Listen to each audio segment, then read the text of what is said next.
안녕하세요. 타로의 진심인쌤 라율입니다. 이번 시간에는 사원소, 흙 원소에 대해서 진도 나가려고 합니다. 흙은 땅이죠. 땅, 대지, 자연에 펼쳐진 드넓은 광야 이런 걸 생각하시면 되죠. 그러면 땅의 느낌은 어떨까요? 앞에서 배웠던 불이나 공기나 물이나 그들은 움직임, 변화가 있잖아요. 불이나 공기는 위로 상승하려고 기운이 있고 물 같은 경우에는 위에서 아래로 흐른다던가 그 다음에 여러 가지 다양한 모습의 형태로 물의 모습은 존재를 했어요. 근데 흙 같은 경우는 어떨까요? 흙은 움직임이 거의 없죠. 대지진이나 빙하가 녹아서 땅이 잠기다던가 이렇게 큰 어떤 자연적인 요인이 없다면 그대로의 모습을 계속 유지하려고 하는 것이 흙의 모양이잖아요. 그래서 움직임이 없다, 변화가 별로 없다. 이런 흙의 성질들을 사람의 성격에 대입을 한다고 하면은 그 사람 되게 어떤 변화에 빠르게 적응하지 않는 좀 보수적인 이런 표현도 가능하겠죠. 그리고 여기 사진에서 보듯이 이게 밀밭이거든요. 그러면 우리 땅이라는 자연에서 씨앗을 뿌려서 이렇게 곡물을 이렇게 수확을 한단 말이에요. 그래서 수확을 해서 또 이것을 이렇게 내다 파는 행위를 하면 금전적인 어떤 가치 있는 것을 보상받을 수가 있잖아요. 그래서 이 흙을 우리 타로 카드에서는 동전 모양인 펜타클에 빗대어서 표현을 했습니다. 그래서 그런 흙의 성향을 우리 사람 성격으로 이렇게 대입을 해보면 경제관념이 있는 사람 이렇게 본다라는 거예요. 그리고 여기 이렇게 지구력, 인내력, 끈기, 이런 성실함 이런 것들이 이 사람들의 아주 대표적인 성향이죠. 땅은 변치 않기 때문에요. 그냥 그대로의 모습. 그리고 씨앗을 뿌려서 그것이 열매를 맺어서 이렇게 우리가 수확하기까지 제법 긴 시간이 걸린단 말이죠. 그래서 긴 시간, 끈기, 인내, 참을성 이런 것과도 연결 지을 수 있습니다. 이렇게 온화라고 써 있는 거는 땅은 그냥 자연 그대로의 땅이라고 생각을 하면은 자신을 더 드러내거나 더 돋보이거나 자신의 영역을 더 확장해내거나 그렇지 않아요.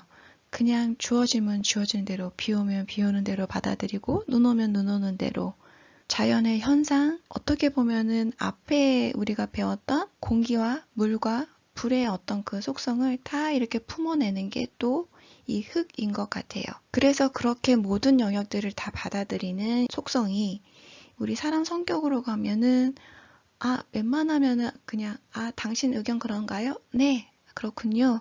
당신도 그런가요? 예, 그렇군요.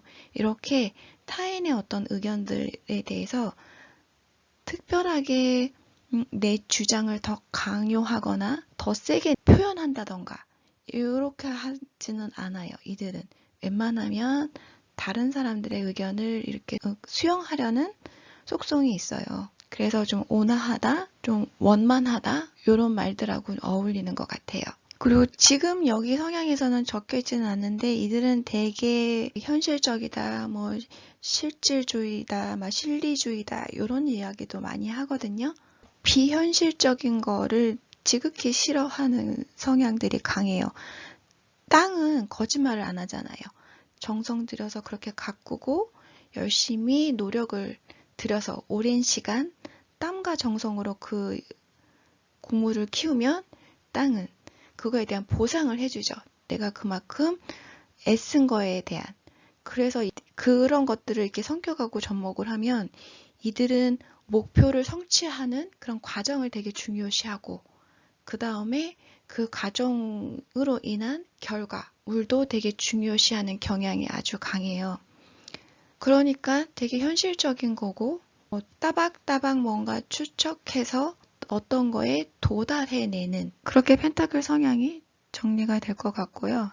펜타클은 흙입니다. 그 다음에 상황적인 거를 보면은 타로 카드를 보면 우리는 상황 설명도 해야 되잖아요.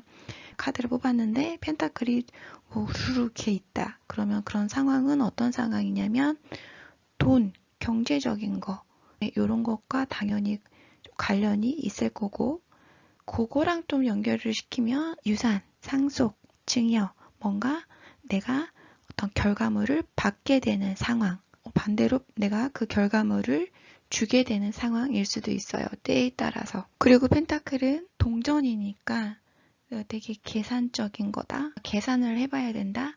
이게 정말 이로운 건지, 수익화할 수 있는 거지, 결과물의 가치가 나에게 중요한 역할을 하는 건지, 이런 거 계산기로 좀 두들겨 봐야 할 상황일 수도 있겠죠. 그리고 여기 기다림이라고 표현을 한 거는 펜타클이 부동이고 움직이지 않고 그 다음에 오랜 기간을 거쳐야 비로소 그 결과물을 수확할 수 있기 때문이에요. 그래서 펜타클이 나오면 진행 속도가 다소 좀 길어지기도 합니다. 그래서 기다려야 해요. 꾸준하게 노력해야 해요. 이런 표현들도 가능하겠죠. 펜타클 성향하고 상황 카드 보면서 다시 한번 더 정리해 볼게요. 얘는 지금 나이트 오브 펜타클 카드를 가져온 거고요. 그 사람은 어떤 사람이야? 어떤 성격의 인물이야? 라고 했을 때 우리가 지금 사원소 중에서 펜타클, 이 펜타클의 흑의 성향을 모르고 있다. 그러면 이 카드가 어떻게 읽혀지겠어요? 사원소를 모르면 이 카드의 성향을 읽어낼 수가 없어요. 그 사원소가 그만큼 중요한 거거든요. 요거를 지금 모른다고 봤을 때 그냥 카드만 봤을 때 이 사람 동전, 별표가 그려져 있는 동전을 가지고 있는 거 보니까 무슨 돈을 되게 좋아하는 사람인가? 그런 성격인가? 그 다음에 또 어떤 말들이 더 떠올릴까요? 사원소 중에서 흑을 지금 모를 때 말이죠. 그런데 우리가 사원소 중에서 흑의 성향이 어떤 건지를 알았어요. 알고 나서 이 카드를 보면은 너무 말해줄 수 있는 부분들이 많아지겠죠. 그 사람 되게 온순한 사람이야. 되게 성실한 사람이고 근면 성실 빼면 이 사람은 시체야. 참을성, 인내, 끈기 이런 것도 되게 많을 것 같은데 그리고 저렇게 동전을 들고 있는 거는 경제적인 관념이 아주 투철한 사람이야. 이렇게 얘기해 줄 수가 있잖아요.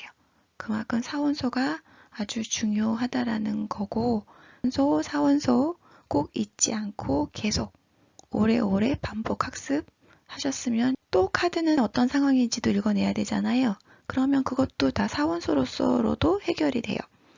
지금 이 사람이 말을 타고 있는 모습, 이미지에서도 읽어낼 수는 있지만 사원소 자체가 시간이 길다라고 제가 앞서서 얘기했잖아요. 그래서 뭔가 결과물을 얻기까지에는 다소 시간이 조금 걸리겠구나. 그리고 이 말이 움직이지 않고 가만히 서 있기 때문에 고착 상태다, 정체 상태다, 지금 현 상황을 유지하려고 하는 상황이다.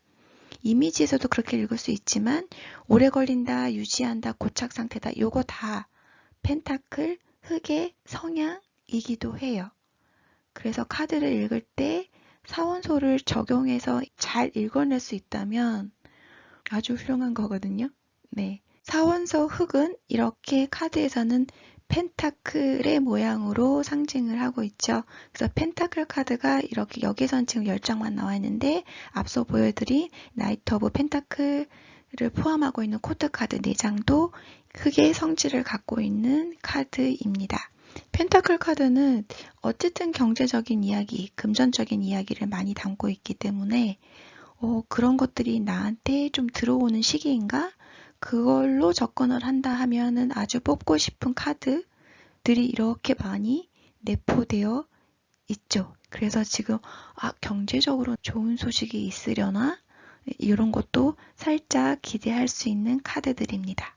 네, 보기만 해도 기분이 좋아지는 카드들이에요. 그러면 이제 흑이라는 원소에 대해서 어느 정도 정리가 되었는데요. 이렇게 계속 스스로 본인이 이렇게 입으로 반복해서 말씀해보는 연습도 아주 중요하거든요. 흙은 자연에서의 흙, 대지, 땅의 느낌은 어떤 거고 그런 것들이 인간의 성격으로 읽혀낼 때는 또 어떤 식으로 읽혀지고 그 성격이 그렇게 읽혀졌으면 그러면 상황은 어떤 상황으로도 읽혀질 수 있겠구나. 이렇게 해서 단계별로 한 번씩 카드 보시고 입으로 이렇게 내뱉는 연습 많이 해보시길 바랍니다. 공부하시다가 궁금한 점 있으시면 역시 댓글로 문의 주시면 제가 답글 올려드릴게요. 그러면 사원소 흙에 관한 이야기는 여기서 마무리하겠습니다. 끝까지 시청해주셔서 감사합니다.